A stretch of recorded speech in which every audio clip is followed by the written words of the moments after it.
Tema de este momento intenso y apasionante. Está en línea Javier Larrondo, es presidente y cofundador de Prisoner Defenders. Javier, buen día, ¿cómo le va? ¿Qué tal? ¿Cómo estás? Aquí hace un día fantástico en Madrid. Bueno, me alegro por ustedes, se lo merecen porque han pasado un invierno crudísimo allí, Es este, difícil, sí. ya con todo empezando a mover. Contanos un poquito sobre esta historia, el infierno de los médicos cubanos en el exterior, la cuestión esta tan promocionada que en algún momento había tentado fuertemente al gobernador marxista de la provincia de Buenos Aires, Axel Kicillof, y a su ministro de Salud, Golan, de traer médicos cubanos a la República Argentina. Sí, bueno, un error, pero bueno, en definitiva lo que ha pasado es que el Parlamento Europeo ha votado por mayoría absoluta, amplísima, contra la violación de derechos humanos en Cuba, pero dentro de esas violaciones, la Unión Europea condena las prácticas de esclavitud moderna de las brigadas médicas de Cuba en el exterior. Es decir, se ha alineado al informe de las relatoras especiales contra esclavitud y trata de personas de Naciones Unidas de 2019, se ha alineado con el Estudio Universal de Cuba .24.230 de 2018, se ha alineado con la CIDH, que también ha condenado dicha esclavitud, con Human Rights Watch, con Human Rights Foundation, con el British Medical Journal. Es decir, la Unión Europea lo que ha hecho es refrendar que todos esos estudios y los cientos, 600 y pico testimonios que están en la Corte Penal Internacional de médicos cubanos, pues en realidad efectivamente es un patrón de esclavitud. Además lo dice con unas palabras muy claras. Claro. Y esto, digamos, en cuanto a los testimoniantes, ¿no? Porque estamos hablando de médicos, pero si bien no fue una noticia de alto impacto de portada, sí fue un hecho que en una reciente presencia del equipo cubano de béisbol, varios de los actores pidieron asilo en Estados Unidos, se dieron situaciones allí muy controversiales, inclusive se subieron en la red de imágenes que mostraban a quienes actuaban evidentemente como comisarios políticos manejando los pasaportes de estos jugadores de béisbol. Esto es una práctica frecuente, ¿no? Correcto. La legislación cubana que ha analizado el Parlamento Europeo, como la resolución 168, que por favor léanla porque se van a caer para atrás de las frases que dicen, es horrible. Eso, o sea, es un trato de esclavos, pero muy, muy tangible, ¿no? Bueno, pues esto no aplica solo a los médicos, aplica a los deportistas, a los médicos, a los profesionales, a los marinos, aplica a todos los titulados de un nivel medio que salen al extranjero para trabajar en empresas del Estado, por ejemplo, músicos también, por ejemplo, intelectuales que van enviados por Cuba. En cuanto el Estado cubano interviene, se quedan con el 80-85% del salario de los profesionales y les aplican esta ley y otras, como por ejemplo el artículo 135 del Código Penal, que mete penas de cárcel de 8 años a una persona que en este trabajo o lo deja o cuando termina no regresa a Cuba. O sea, así lo dice el Código Penal. Ujú.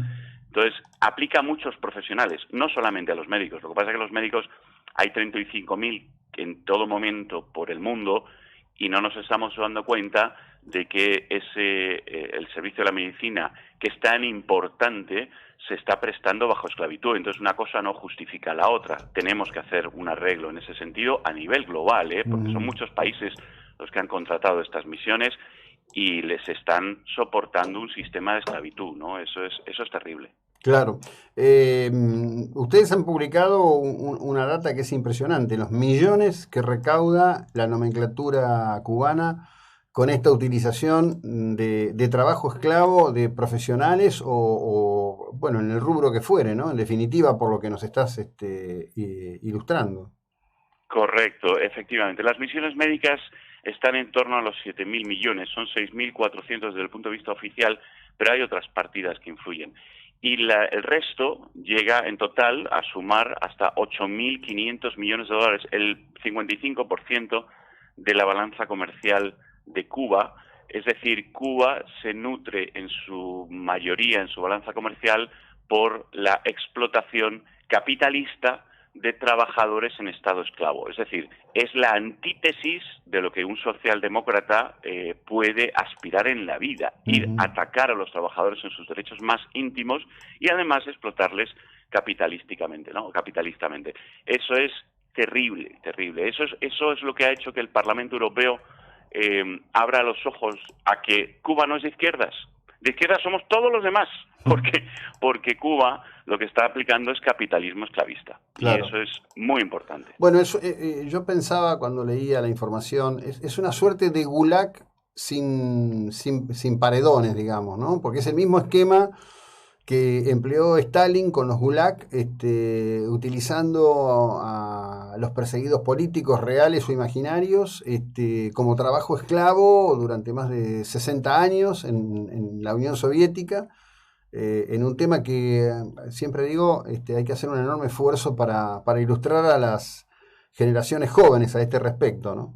Correcto, y se pueden extrañar de cómo lo ejercen. Pues mire, como la trata de blancas.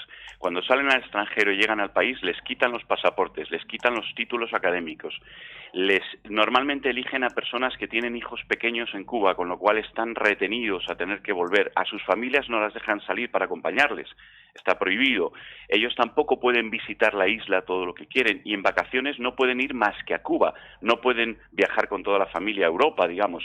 Entonces, eso para empezar, pero luego hay todo un reglamento, el reglamento 168, que obliga a decirle a tu jefe superior las relaciones que tienes, no puedes hablar con ningún extranjero, no puedes ir a ningún acto social, tienes toque de queda, no puedes conducir vehículos, es decir, y todo eso sancionable con la pérdida del trabajo y todo el dinero acumulado, porque ese 20% no se lo pagan en mano, es que además se lo retienen durante 3 años en Cuba, la mayoría, por ejemplo, en Venezuela les pagan $10 al mes, el resto, los 200, se los guardan en Cuba durante 3 años y cuando finalizas es que te lo dan. Entonces, claro, tienes a tu familia muerta de hambre, además tienes una situación que no te dejan verles, no tienes título, no tienes pasaporte.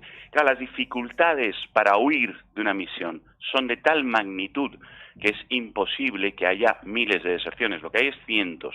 Entonces, todos los años hay cientos, 1000 deserciones, pero tienen contingente suficiente porque tienen una maquinaria de creación de médicos que últimamente, desgraciadamente, les están casi regalando el título y mandan a misiones a gente que no está titulada para sustituir a todos los que se van. Claro, bueno, sí, evidentemente, porque además es una literal historia una empresa nacional. Claro. Los tipos, han llevado a máximos extremos la idea de que todo le pertenece al Estado, ¿no? Y además es muy sofisticada, por otro lado, porque, digamos, esto de compararlo con aquella persona, mujer en general, que es objeto de la trata, digo, la metodología evidentemente es exactamente la misma.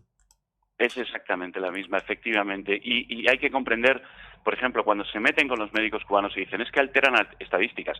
Claro, está demostrado, los 622 testimonios, el 60% dijeron que les obligaban a alterar las estadísticas de salud. La misión Milagro, las operaciones que decían eran falsas, les obligan a sacar de la guía telefónica los nombres de pacientes falsos para meterlos. Todo eso es cierto, pero ellos no son culpables, están sometidos a esclavitud. Hay que comprender que son las víctimas, que sus familias están retenidas en Cuba, que su dinero está retenido, que su pasaporte, sus títulos, todo lo que son como persona, no existe salvo que acaten las normas que les mandan el gobierno cubano. Entonces, ellos hay que ponerlos en el estatus de víctimas y defenderlos. Son personas maravillosas que están sufriendo mucho.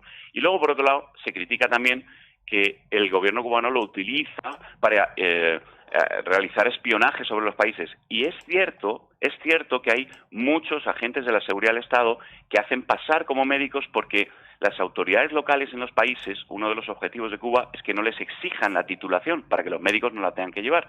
Tampoco la llevan los agentes, los hacen pasar con un certificado del Estado diciendo que son médicos, que lo hacen en el momento, y pasan agentes. Sí, pero son una minoría, es decir, podemos hablar que agentes de la seguridad del Estado son en torno al 15% del contingente médico de 30 y pico mil que hay desplegados en el mundo. Entonces, no son los culpables los médicos, no son agentes, es que meten agentes en ese contingente, que es otra cosa distinta. Sí, sí, por supuesto. Muchísimas gracias por darnos este tiempo e ilustrarnos sobre este particular tema que nos interesa sobremanera poner en atención de nuestra audiencia. ¿Eh? Muy buena jornada y muchas gracias. Lindo día allí en Madrid. Muchísimas gracias, José Luis. Un abrazo. Bueno, Javier Larrondo, presidente de Prisoner Defender, y este tema que es una determinación y que es un cambio, ¿no?, de percepción de la Unión Europea. Hay que recordar que justamente son grupos españoles los que tienen enormes intereses en la hotelería allí en la isla de Cuba. También hay grupos canadienses que han sido dos de los grandes que han confluido y que demuestran también que el famoso tema del embargo norteamericano es poco menos que un chiste a esta altura de la soirée para justificar el estado de miseria mendicante en la que vive el pueblo cubano.